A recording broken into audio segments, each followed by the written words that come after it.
From claims of healings and visions to the world's most inexplicable events, whether you're a believer or a skeptic, the truth is always worth the hunt. EWTN Radio presents The Miracle Hunter with Michael O'Neill. Welcome to the Miracle Hunter radio show on EWTN Radio. This is Michael O'Neill. I'm the Miracle Hunter. This is a great show ahead because we have a big-time guest, Bishop Joseph Perry. He's the postulator for the canonization cause for Fr Augustus Tolton. He is the first African-American priest and the subject of the latest episodes of They Might Be Saints, which airs on October 21st and 28th at 4 p.m. Central Time. The incredible life of overcoming all the odds in order to become a Catholic priest and then now to be considered to be a saint. So absolutely amazing. The life of Fr Augustus Tolton. We're excited to have that episode airing after some waiting. This is an exciting time to get that out there.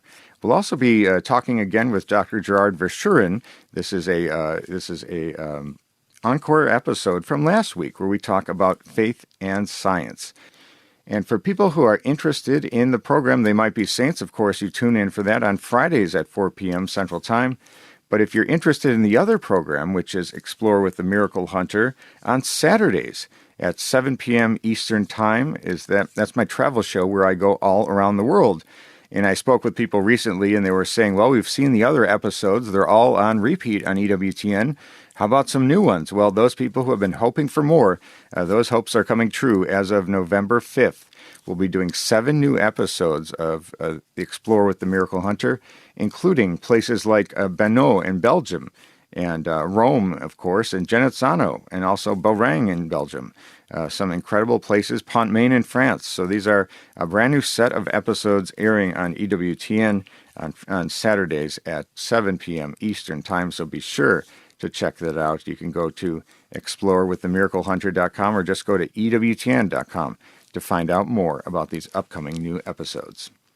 Later in the show today, we're going to be looking at the 365 Days with Mary project. For today, October 22nd, we have Mary Most Holy from Capo d'Orlando in Italy from the year 1598.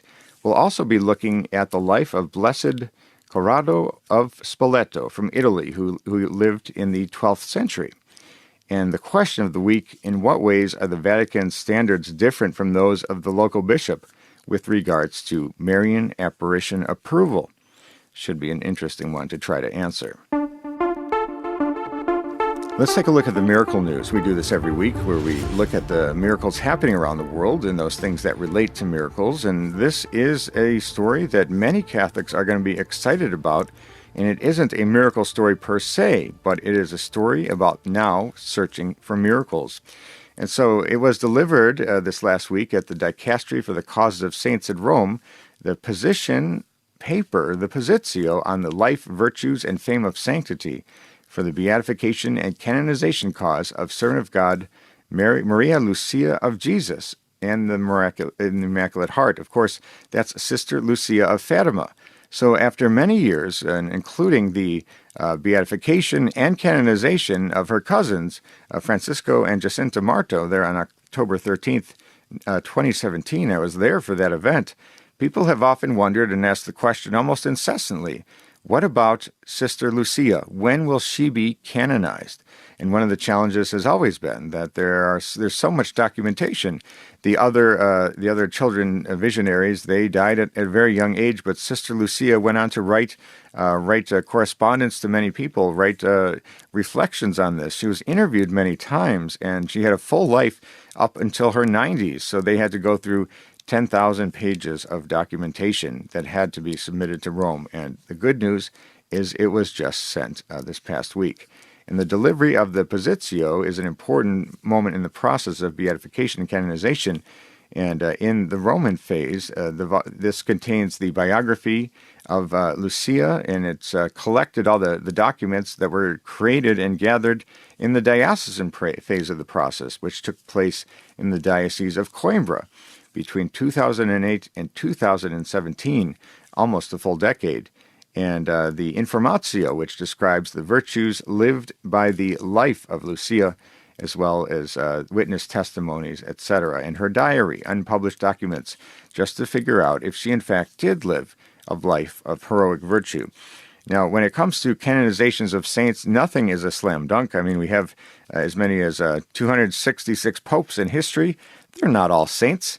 We have many Marian visionaries, St. Bernadette, of course, Juan Diego in the Guadalupe apparitions, St. Margaret Mary Alacoque, and then we have several others who have received visions of Mary, and they haven't gone on to be saints. So it's not always a slam dunk. However, it seems pretty likely that somebody would be declared a saint in this scenario, when especially her two young cousins also have been canonized. So there's some precedent there. So if I were a betting man and they took Vegas odds on this saint, I would say that for sure Sister Lucia of Fatima someday will be declared a saint, and this big first step of the cause moving to Rome was a big deal. You can find out more about that on the Facebook page of The Miracle Hunter, where we post the miracle stories happening all around the world, and this big news item is one of them on there. People have been reacting in a big way to this news that Sister Lucia's cause is moving ahead.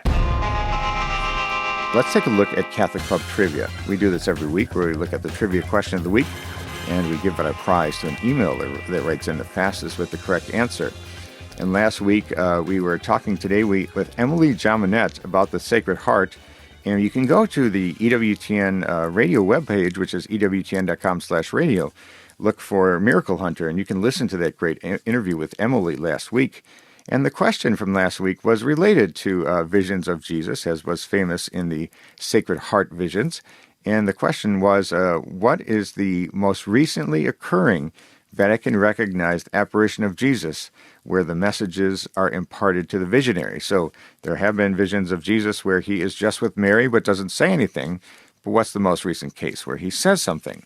And that, of course, is St. Faustina Kowalska. Those Divine Mercy visions, those are the most recently occurring that have been recognized by Rome.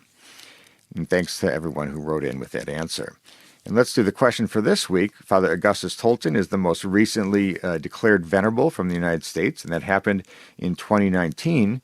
Who was the most recent venerable before that? So again, we're looking at Father Augustus Tolton being the most recently declared venerable in 2019 from the United States. Who was the one right before that? If you think you know that answer and want to win the prize, the Faces of Mary, send me an email at Miracle Hunter or at questions at miraclehunter.com, or just go to my website, miraclehunter.com. You can send me a message that way. Answers and winners will be posted on the show page on miraclehunter.com.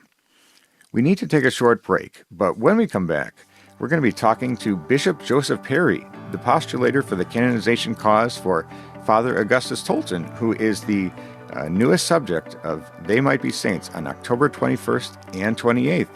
Stay with us for that.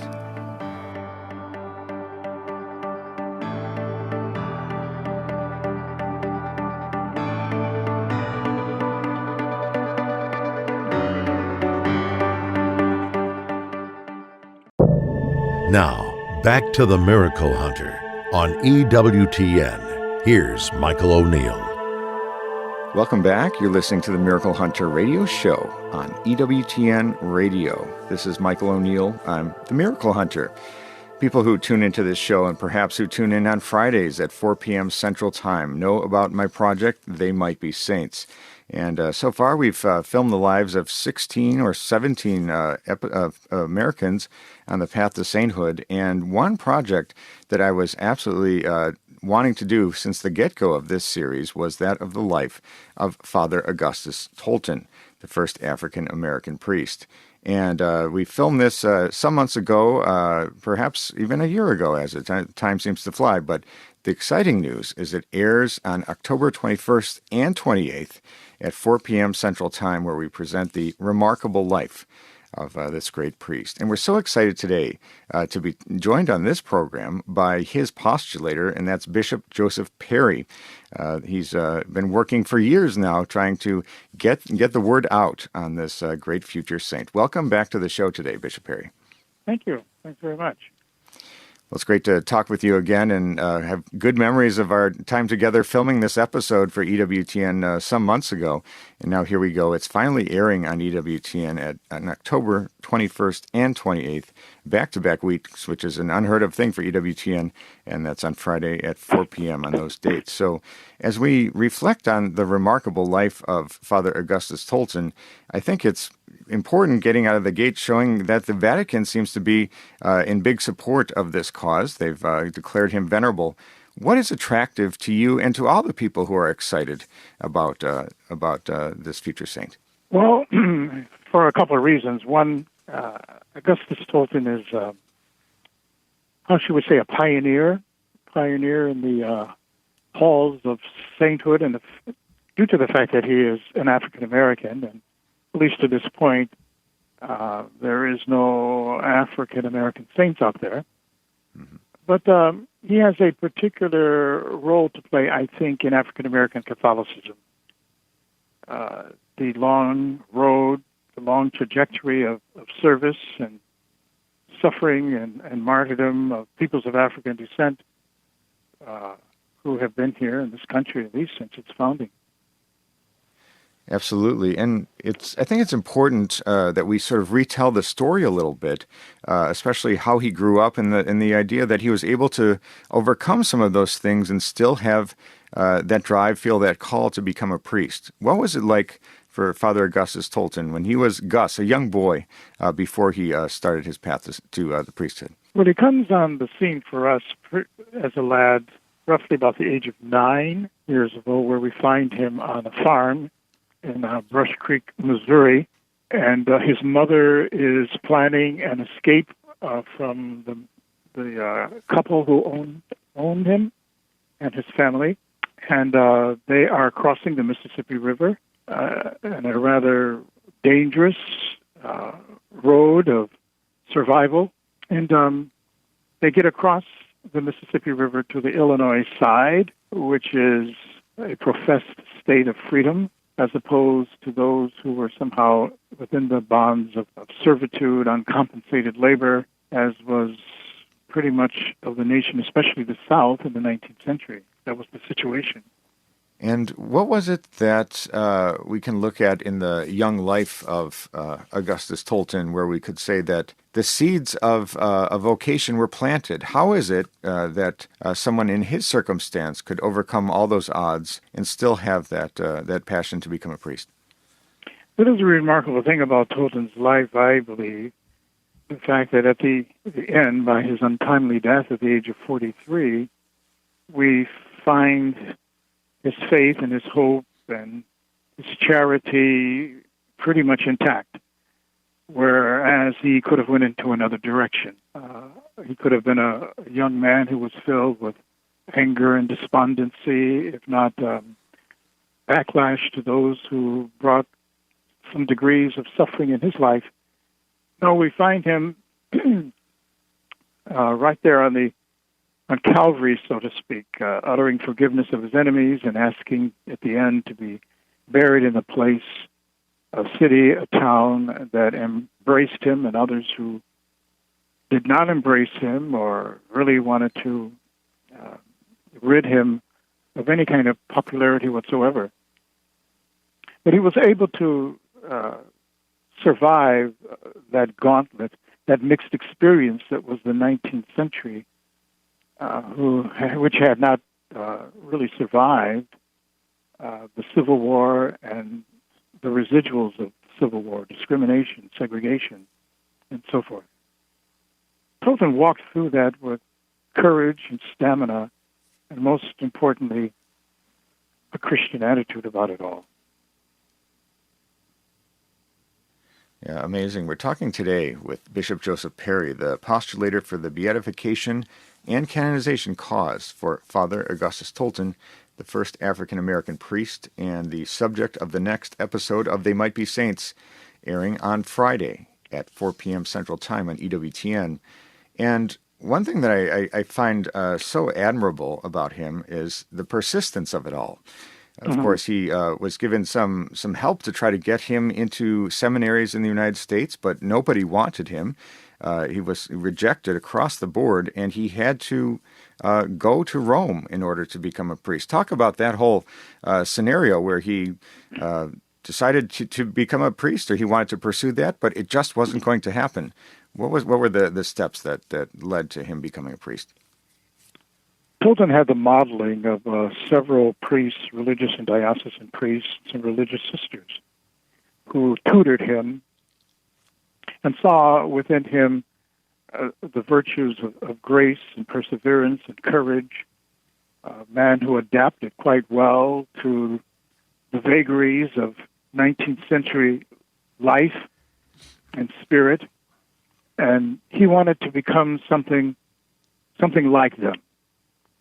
The priests and nuns who tutored him knew that if African-American Catholics would have any measure of success in this life, they needed to have clergy of their own ethnic definition. And that gave several priests the idea to search elsewhere for Tolton to be educated in hopes that he did have a genuine seed of a vocation there. So they sought Rome, the most obvious seminary at that time, which was the Propaganda Fide, where there was quite a diverse collection of young men from countries around the world, and then some, who were training for missionary work in other foreign lands. And there, over there in Rome, at the seminary of the Collegium there, he blossomed. He blossomed admirably and found a home there, found friendship there with his peers as well as his superiors. And what's one of the things that I think is the most interesting spins on the whole story is here we have Father Augustus Tolton completely rejected from seminary, needing to go to Rome and becoming a priest there. And his expectation was that he'd become a missionary to Africa, or that he'd have to learn some of the languages and cultures and customs of Africa, and that's where he had set out to do. But that's not what happened, was it? He got sent perhaps to the most surprising place possible.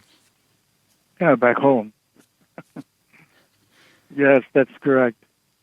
Cardinal Giovanni Simeone, who was the prefect of the Propaganda at that time, admittedly, he overturned the vote of the seminary superiors at that time, and believing that Tolton really should return home and be a missionary in his own home country rather than a foreign country. And that's how it turned out. And what was that like? I think it's, the idea of returning to one's home is a big deal, and especially a home that hadn't treated him so well. What was it like for Father Augustus Tolton to go back to that place? And was he received or rejected, or a mix of both? It turned out to be a mix. Certainly his arrival back at Quincy was a celebratory moment. Many people came out, people who knew him and had to say bye to him 6 years earlier when he left for Rome for seminary to begin with. And then there were the many curiosity seekers. No one had ever seen a Roman Catholic with a black Roman Catholic with a Roman collar around his neck before. So that was a novelty. That was something that was new and called for a great deal of empathy and adjustment for that time in history. And what caused Father Augustus Tolton to then go to Chicago? Of course, being a Chicago guy myself, I have a special attraction to him, a devotion to him because of my roots in Chicago as well. What brought him there, and what success did he find in the Windy City? He was welcomed to Chicago by the first Archbishop of Chicago at that time, Patrick Fian, who was a Southern gentleman, Bishop of Nashville, who eventually became the Archbishop of Chicago. And given the huge preoccupation with immigration coming into the city from points north, south, east, and west in Europe, Fian had some inkling that blacks needed their own ministry and their own shepherd. And if there anything would ever result in a positive way for African Americans, especially African American Catholics, they needed their own clergy. The religious sisters and priests who tutored Tolton felt that was the need at the moment, and certainly Simeone's turnaround of the decision with where Tolton was going to go for his first assignment certainly aided and abetted that vision. Absolutely. And when we reflect back on the life of Father Augustus Tolton, and especially contextualize it in our times in our world, in our city of Chicago, what can we take away from the model of faith and for the lessons that we learn from the life of Father Augustus Tolton? I think the overriding theme of Tolton's life, whether it's vocalized or whether it's put in print, is the fact that he was a Christian. Most of the saints that we know of have suffered in some size, shape, or form in life, and Tolton certainly was no exception with that at all. But he gave a human side to the contradictions of that time, the social contradictions and the paradoxes that made life, on one side, a joyful experience, and the other side, it was a sad experience. Our society had not solved the issue of race and accommodation by the end of the 19th century, or certainly by the time that Tolton died in 1897. But he led a way of how Christians should respond to rejection, even hatred. He showed us how to do that without destroying himself, his spirit, and his ministry, eventually, as a priest. Beautiful reflections today from Bishop Joseph Perry, the postulator for the canonization cause of Father Augustus Tolton, the first African-American priest. And we talk about him today in particular because of a program that's coming up on EWTN called They Might Be Saints, an episode dedicated to the life of Father Augustus Tolton. It airs on the air dates of October 21st and 28th at 4 p.m. Central Time, only on EWTN. And Bishop, it was such an honor to work with you on this program, finding the exact right interview subjects to retell the life of Father Tolton, and also do some recreation scenes as well to bring him to life for people throughout the United States and the world. And what is your hope for this program that airs on EWTN to get the word out on the saint that you're promoting the cause of? Yes, I see this as a companion effort to have him finally enrolled amongst the rolls of the saints, and his name can be enunciated from the altar with its own mass prayers and that. A person not simply a hero for his time, but someone who really took the gospel and lived it with heroic seriousness. That's who a saint is, essentially. So their witness and their modeling really is timeless, remains timeless. And we hope that can be bestowed upon Augustus Tolton one day by Peter himself in Rome, a great model for all of us. Absolutely. That's a great thing to pray for and hope for, the future canonization of Father Augustus Tolton. Well, we're so grateful to you, Bishop Joseph Perry, the postulator for Father Augustus Tolton's cause. Thank you so much for joining us on today's program, and we look forward to seeing this episode airing on EWTN. Thank you so much. God bless. Thank you, Michael. And that was Bishop Joseph Perry, the postulator for the canonization cause for Father Augustus Tolton. What a great project to work on. It was great to interview him and the rest of the team there for the interview portions of the program They Might Be Saints, which airs on the Fridays of October 21st and 28th at 4 p.m. Central Time. I encourage people to check this one out. It is an incredible, incredible story. We need to take a short break, but when we come back, how does the Vatican investigate miracles differently than the local bishop? Stay with us for that.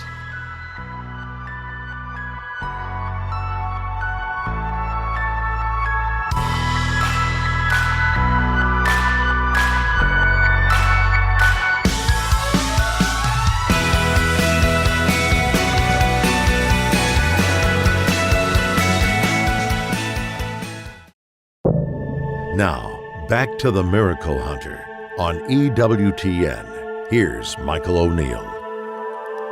Welcome back. You're listening to the Miracle Hunter radio show on EWTN Radio. This is Michael O'Neill. I'm the Miracle Hunter. I love getting your questions. People write in from around the world with questions about miracles happening in today's world and those that have happened centuries ago. And I travel around the country and I give talks, perhaps about Eucharistic miracles or about future saints. And at the end of every talk, I always open it up to question and answer. And I've given a couple talks recently that had tons of questions at the end, which I really enjoy. People had fascinating questions along the way. And for people who would like to have me speak at their parish, you can contact me and through my website, miraclehunter.com, and perhaps invite me to speak. I've been getting a lot of invitations to talk about the miracles of the Eucharist in these years of Eucharistic revival, so you can find me that way. So the question for this week, and it's a good one, is, Dear Miracle Hunter, in what ways are the Vatican standards different than those of the local bishop with regards to apparition approval? Thanks, John. Well, thanks, John, for your question. And it's an interesting one. We have this conception, of course, that the Vatican has a very different set of rules as it relates to the local bishop. Maybe the local bishop is just queuing up the apparition, and then the Vatican's investigating. But the fascinating thing is it doesn't work that way at all. The Vatican is rarely ever involved in apparition approval. There's this 1978 document, The Norms of the Congregation for Proceeding and Judging Alleged Private Revelations and Apparitions. And in that document, it says that the local bishop is the first and foremost authority, and only after that can the bishops' conference look at that, and then if they can't handle it, then it goes to Rome. Medjugorje is a classic example. The visions from 1981 in Bosnia-Herzegovina, the 6 children, those visions were looked at by a local bishop. Then it went to the Yugoslavian Bishop Conference, and then it's gone to Rome in 2010. So, but the idea is, how is the criteria any different? And the criteria is exactly the same. And the Vatican may or may not comment on an alleged apparition. For example, Our Lady of Good Help in Champion, Wisconsin, which was declared positive by Bishop David L. Ricken in the Diocese of Green Bay on December 8th, 2010, making it a fully recognized apparition. In Rome, they've never commented on this vision in Wisconsin. And so when the Catholic Church does that, they don't have to have the Vatican weigh in, and there are no special rules that the Vatican looks at, but the Vatican just looks to make sure that the bishop did it the right way when it's looking to show some signs of approval. Things like the visit of a pope, or the canonization of a visionary, or the building of a basilica, or the sending of a golden rose, or the establishment of a feast day. These are all things that the Vatican has done in history that shows that it has full support for the approval of a bishop. But as I mentioned before, that is not even necessary. That, as in the case of Our Lady of Good Help, that stands as a fully approved Marian apparition for that diocese and for the world. So thanks, John, for your question. If you have a question for the Miracle Hunter, you can send me an email to miraclehunter@ewtn.com, or just go to my website and send me a message that way, and I'll be interested to answer your question on the air next week. Let's take a look at the 365 Days with Mary project. We do this every week, where we look at the Marian devotion of the day. On October 22nd, we have Mary Most Holy Capo d'Orlando in Italy in 1598. And the story goes that on October 22nd, 1598, the Raffia brothers were guarding the castle in Capo d'Orlando when they saw a running man when leaving behind a small box. Inside the box, they found a statuette of the Madonna and Child. And 2 years later to the day, a new sanctuary of the Madonna received the statue for centuries watching over Capo d'Orlando from this place. And it was its intercessor during earthquakes, storms, and pirates. Unfortunately, after the theft of the original statue, a replica made from silver was put in its place. On October 22nd, it's the day that the region celebrates with a pilgrimage as a sanctuary and procession through the streets. And that was Mary Most Holy in Capo d'Orlando in Italy in the year 1598, And for more information on this fascinating devotion, or any of the hundreds of other Marian devotions from around the world, you can connect to the Facebook page of 365 Days with Mary. You can go to the website, pick up the book, or download the free app, 365 Days with Mary. Let's take a look at They Might Be Saints. We do this every week where we tie this into the television series They Might Be Saints, which airs on Fridays at 4 p.m. Central Time, and we like to present the Might Be Saint of the Day. These are people on the path to sainthood, the people who have, from miracle workers to martyrs, to those ordinary people living extraordinary lives of heroic virtue. These are the people that make us wonder if someday they might be saints. And we look at the life of Blessed Corrado of Spoleto, who died in 1310 in Italy. He is our Might Be Saint of the Day. He was a Franciscan friar at the convent of Sarnano in Marcata in Italy.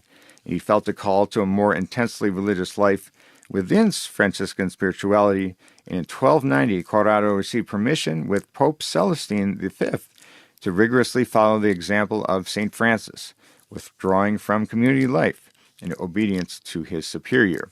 And he died on October 22nd, 1310, at the convent of San Liberato of Semana in Italy, of natural causes, and with one more miracle, or the equivalent canonization of Pope Francis, Blessed Corrado of Spoleto will become a saint. For more information on this saint, or any of the other saints that we feature on the episodes of They Might Be Saints, go to the website, theymightbesaints.com. And for people who want to tune into the program, which airs every Friday at 5 p.m. Eastern Time, you'll be in for a treat this week and next week.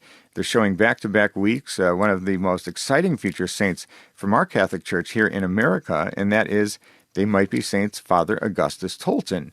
And I examine the sainthood cause of the first black priest in American history, Venerable Augustus Tolton, who overcame tremendous challenges both inside and outside the Catholic Church. So check that one out. That'll be on October 21st and 28th at 4 p.m. Central Time, The Life of Fr Augustus Tolton. Very excited that that one is finally hitting the airwaves. Let's take a look at the sainthood news. We do this every week where we talk about those people on the path to sainthood, from servant of God to venerable to blessed. And there's big news that came out that there were 2 Catholic priests that have been beatified now in Italy. And there were two priests who were martyred by Nazis this past week. So the story from Catholic News Agency says that 2 Catholic priests were killed while ministering to the dying amid the Bovis massacre, and they were beatified as martyrs on Sunday in northern Italy. And in the face of grave danger, Father Giuseppe Bernardi and Father Mario Gabaudo, they did not abandon the flock entrusted them, that's a quote, but remained close with God's blessing and comfort to the point of shedding blood. And that was what was in their papal decree of martyrdom that was read at the Beatification Mass on October 16th. And so Pope Francis gave praise to these 2 priests in his Angelus address and prayed that their example might enkindle the priest's desire to be pastors after Christ's heart, always alongside their people. And 20-year-old Father Gibaudo went to confession and offered Mass in Bovis, Italy on the morning of September 19th.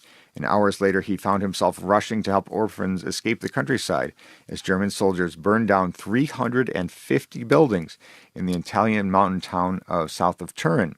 And the young priest returned to the town to preserve consecrated hosts, offer absolution to people he encountered. As he approached a man who had been shot in the back of the head, he gave absolution in articulo mortis. In the moment of death, the priest himself was shot with a machine gun. And a soldier further stamped out the priest's face with his boots and stabbed him, killing him only 3 months after his ordination to the priesthood. And Blessed Giuseppe Bernardi, he was an Italian who surrendered to the Allies in September 1943, after Italy did, I should say. 2 German soldiers were captured as armed clashes broke out in the mountains of Boves between the Nazi soldiers and a group of Italian partisans. And German Major Joseph Piper threatened the destruction of the Boves if the 2 soldiers were not released. And he was a parish priest in Boves. He was called upon to serve as a mediator together with Antonio Vassallo, a local businessman, and they were unsuccessful in negotiating the release of the 2 soldiers. And the Nazis broke the pact and there was violence that ended up in his life and his martyrdom. So there was a large crowd, more than 1,000 people, who gathered the Beatification Mass that was offered on the sanctuary of Our Lady of the Woods in Boves, according to local media. So we have 2 more martyrs in our church, and with a miracle for each of them, they will advance on to become saints. We need to take a short break, but when we come back, we're going to be speaking with Dr. Gerard Verschuuren about the intersection of faith and science. Stay with us for that.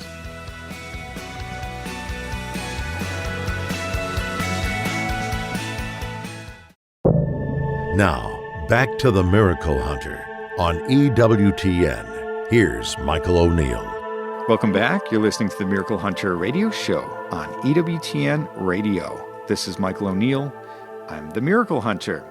We talk a lot on this show about faith and science, and my book that came out not too long ago is called Science and the Miraculous, and I try to show the intersection of faith and science and how these things aren't contradictory. And one of the leading voices in this discussion, because we all know the common narrative or the thought is that you can't be a thinking person and a believing person both, that faith and science run head-to-head and are in contradiction to each other. But one of the leading voices to dispel this myth with numerous books out on this subject is Dr. Gerard Verschuuren, who's got a brand new book that's out. It's called Faith That Makes You Think. Welcome back to the show, Dr. Verschuuren. Thank you. It's my pleasure for inviting me. Well, it's always great to chat with you, and I think this is such an important this is an important topic because there is a perceived conflict between faith and science. And I think that many people think that you have to check your brain at the door or throw out all reason if you are to be a believer. What is, in your experience of when you run into this out there and your inspiration for writing these books, what is this conflict that's perceived out there? Yes, nowadays that is the big story. It's the narrative that people want you to believe. They are usually scientists or atheists or, unfortunately, even some fellow Christians who are so focused on faith that they say there cannot be anything more than that. I always tell them St. Augustine could not have said it more clearly. Believers are also thinkers. In believing, they think, and in thinking, they believe. That is so hard to believe for some people. They think if you don't believe, just think, or if you don't think, just believe. That cannot be true. There must be much more to faith. But unfortunately, faith is under attack. I said already, by scientists, by atheists, and by these faith people. I call them the faith people. Catholics are faith people too, but they have learned over the centuries that there is faith and reason. Pope John Paul II even wrote an encyclical about it, called Faith and Reason. Thomas Aquinas, a doctor of the Church, he says reason prepares the mind for faith, explains the truths of faith, and defends the truths of faith. What more could we wish for? We need them all.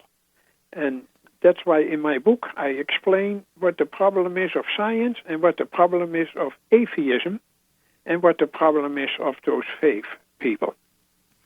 And when we talk about sort of this idea of checking our brains at the door or this don't think, just believe mentality, that kind of gives atheists a powerful weapon, doesn't it, to fight against those people who would like to think that faith and science can go together?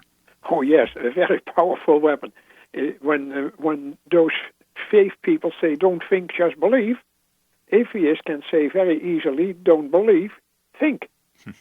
And then that's why I spent a whole chapter at the beginning of the book about atheism, all the kinds of atheism there are. But I think most of them have been influenced or infiltrated by scientists. All the people who wrote these big books on atheism and there is no God and God does not exist and you cannot prove that God exists, they basically all say the same, that science shows us there cannot be a God. And that is awful. Science has a lot of limitations. So my second chapter in the book is about what science has come up with. And unfortunately, that is usually what I call nothing buttery. It says you are only a speck of dust. You are only a string of DNA. You are only a blob of cells. You are only a pack of neurons. You are only a glorified animal. If that were true, then there is no space anymore for faith, not even for reason. For reason comes from the mind. And scientists will say, no, reasoning and logic and all that kind of stuff, that comes from the brain. Well, I have news for them.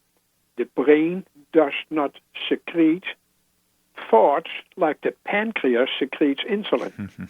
So there must be much more to the mind than just the brain. If we are just brain animals, we cannot really reason anymore. We're talking today with Dr. Gerard Verschuuren, the author of the brand new book, Faith That Makes You Think. And it seems to me this book is actually written for, or it's maybe written for fallen away Catholics or lukewarm Catholics, struggling Catholics, or people who are considering maybe becoming Catholics. Talk about how that book addresses this crowd of people. Yeah, it explains the basic things that we believe in faith, or in Catholic faith in particular. And some people have fallen away from that. So they have to be, how do I say that? They have to be re-informed. Instead of misinformation, they need good information. And I claim, sorry, I'm a little proud of that, but I claim that this book gives you good thoughts to think about things. It makes you think. Faith that makes you think. And if you don't think anymore, then there is no hope, I think. But if you think, and I'm helping people to think, whether you are an atheist, or whether you are a fallen away Catholic, or a flawed Catholic, you have to think again. And that's what I'm trying very hard in this book, to teach that and to show that. And when you come to the end of the book, I think you will say those atheists are wrong. They have the wrong information, and they attack faith as a straw man. It's not a real faith that they are attacking. And I have to explain that in the book, why it's not a real faith.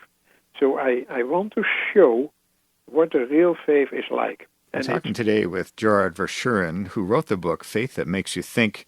And it's an interesting journey through this book. And, of course, one of the challenges is that we can't just say to the non-believer, to the atheist, to the agnostic, to the science over faith person, you need to see this intersection between faith and science. You have to see that they're not contradictory. What is your philosophy or approach in this book, Faith That Makes You Think, to demonstrate in real ways that faith and science are not opposed? I show that science and faith are actually reunited again. I explain why the famous Galileo case that people use that attack religion, they say that shows that Galileo was fighting the church. I show in the book that there are so many myths about Galileo, and I actually mention, I think it's 12 myths in the book that show that Galileo was the ideal scientist. He wasn't at all. He did some good science, but not in astronomy. He did that in physics and mechanics. He was good at that, but he was wrong, and especially the people who have all these myths about him were wrong when they tried to show that Galileo stoked the fire. He did, but he did it the wrong way.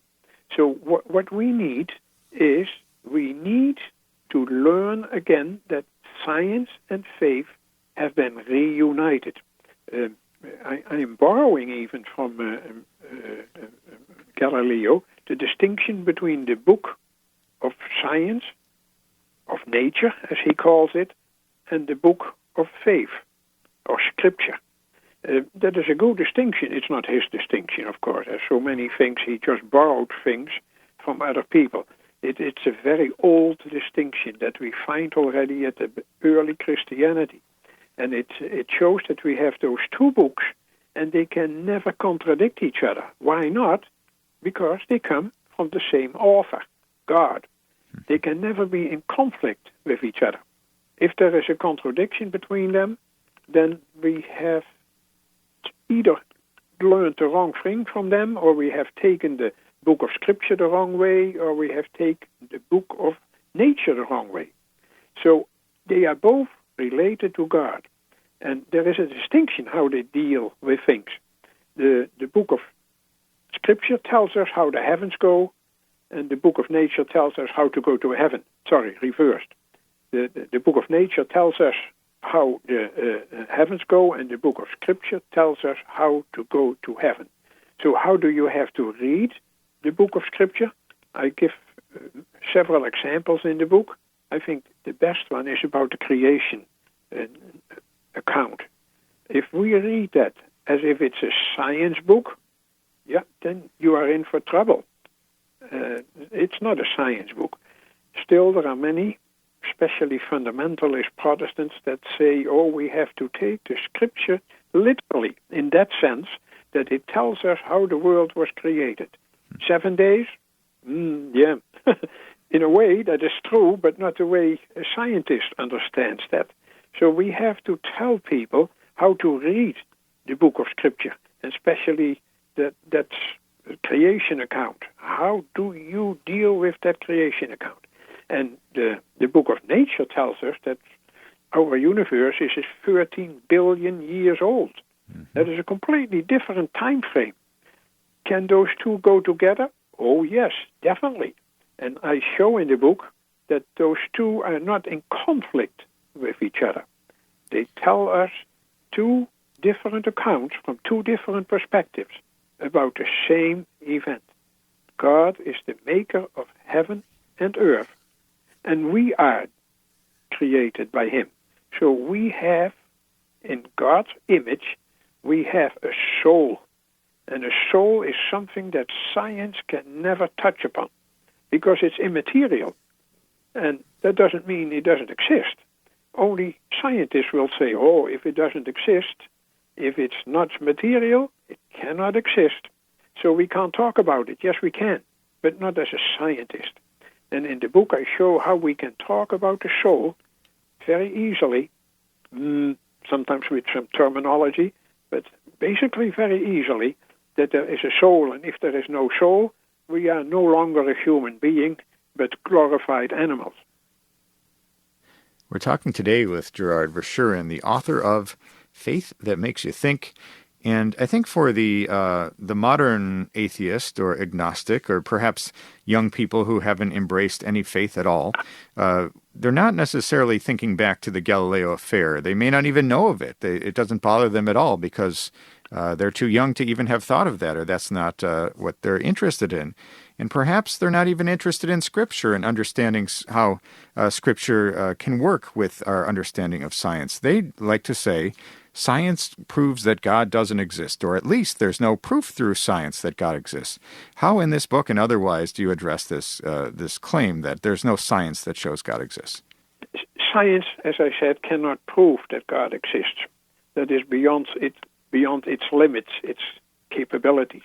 So, but we can find signs in nature. We can find indications that there must be a God. How could there be any order in this universe? I think we all assume, at least scientists do, that there is order in this world. This world follows laws of nature.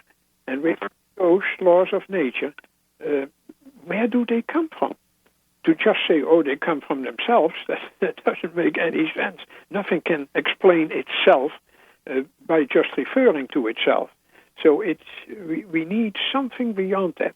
If God exists, then we can understand why there is order in this nature. If this world can be understood, if we cannot comprehend the universe, then it doesn't make sense to search in this universe. So there must be something that makes it understandable. Who or what did that? I have no other answer than God did that. There is a natural order in this world, and there is even a moral order in this world. We have to do certain things. So why is that all there? I have no other explanation than saying that it's because there is a maker of this heaven and earth. He explains why there are laws of nature. He explains why we can understand the world. He explains why the things are the way they are. As we say in science very often, why are certain things in science the way they are? There are certain constants in the physical universe that have a certain value. If that value would be a little bit different, we could not exist. Even simple water could not exist. If certain constants, the physical constants, were different, then the world could not exist. Even someone like Hawking, the famous astronomer that he died not long ago, he has to acknowledge that it's very amazing that those physical constants have the value they have. So how do people explain that if they don't believe in God? Then they say, oh, there must be multiple universes. And we happen to be in the one that has the right constant in it, otherwise we couldn't exist. But it is perhaps the most challenging argument that atheists and scientists have to deal with, this finely tuned universe concept that all these constants have to be just exactly right. This Goldilocks principle, you might say, where everything is just right so that life can exist. And if that's too complicated for them, they say, well, we're part of a multiverse where there are many universes out there. So they quickly try to skirt that one. Well, we're so grateful to you, Dr. Gerard Verschuuren, for your new book. The name of the book is Faith That Makes You Think. People can get it on Amazon.com and other places. Where can people go to find out more about your work, Dr. Verschuuren? I have a website, and that website has, unfortunately, not an easy name. It says wheredowecomefrom.com, but you have to separate every single word by a dash. Where, dash, do, dash, etc. wheredowecomefrom.com. Wonderful. Well, thank you so much for joining us today. This is such an important discussion, this intersection between faith and science, showing that they are complementary, that they go hand in hand, that they are not at odds, as many people would suggest. And these books that you put out, and you put out a number of them, this latest book is Faith That Makes You Think. Thank you so much for joining us on today's program. Thank you, Michael, for having me on. And that's all the time we have for today's program. If you missed any of this episode or want to catch up on past episodes, you can go to EWTN.com/radio, check out the audio archives, or download the free EWTN app. I'd like to thank our guest today, Bishop Joseph Perry, who talked to us about Fr Augustus Tolton, whose program comes out on EWTN October 21st and 28th at 4 p.m. Central, and also Dr. Gerard Verschuuren talking to us about faith and science. Check out the new episodes of Explore with the Miracle Hunter, Saturdays at 6 p.m. Eastern Time, starting on November 5th. You can also take a look at my book, Science and the Miraculous, How the Catholic Church Investigates the Supernatural, out from Tan Books and available at EWTNRC.com. And I'd like to thank you today for joining me on Miracle Hunter, where from claims of healings and visions to the world's most inexplicable events, whether you're a believer or a skeptic, the truth is always worth the hunt. Talk to you next week.